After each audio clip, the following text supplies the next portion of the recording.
Hiya, my name is Lay and I'm a Filipino nurse here in the UK.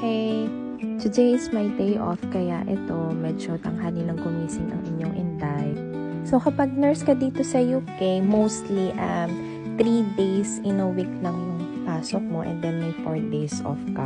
Pero depende din yung sa ward kasi sa ward namin is 12 hours per day yung pasok namin. So and I have friends sa ibang ward na meron silang early shift, late shift. So, minsan, 4 or 5 days yung pasok nila. Pero it depends naman sa kanila. Depende na din sa'yo kung gusto mong mag-overtime or bank shift. Pwede naman kasi you have plenty of days naman na day off ka. So, yun nga.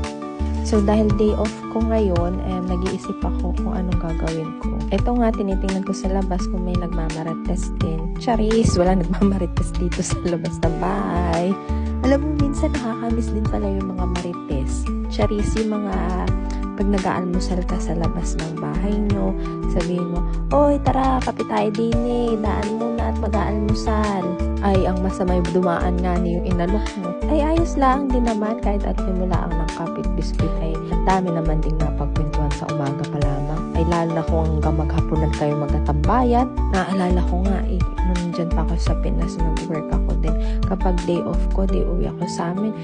Ayun, ako po, ang sarap talaga ng mga pagkain. Kahit talbos lamang yun ang mga kamote, asaw-saw sa bagoong, ninakagang talong, pritong talong, bago may kasamang tosino. Abaw, inam na sa almusal. Ganun talaga siguro kapag nag-work ka na sa ibang lugar or sa ibang bansa. Katulad ko, nung nag-work ako dito, sobrang na-miss ko talaga yung mga simpleng bagay. Katulad ng sa pagkain na lang, yung mga tuyo, yung mga talong.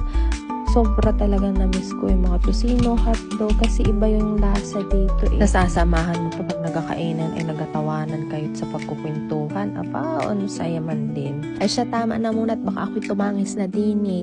Ay tayo'y wala pang magawa din sa buhay. Ay samahan niyo ako at ako'y mag-opera din eh. Charis! Naisip ko nga ni ngayon ay maglinis ako ng CR o ng toilet namin. Okay? Tara, let's go! Tara't ito ang aming maliit na toilet. O, bidang-bida dyan ang aking dalang tabo. Siyempre, ay hindi nga ni uso dito ang bidet, tissue-tissue lamang. Ay hindi naman ako maaari sa gayon. Ay kaya ako may baon talagang tabo. Imported from the Philippines.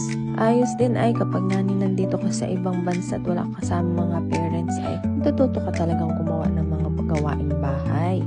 Kahit nga ni ayaw mong gawin ay wala kang magagawa kasi ikaw lang yan. You will learn how to be independent and then how to mingle with others. Then, yun lang for today's video. Thank you for watching and sana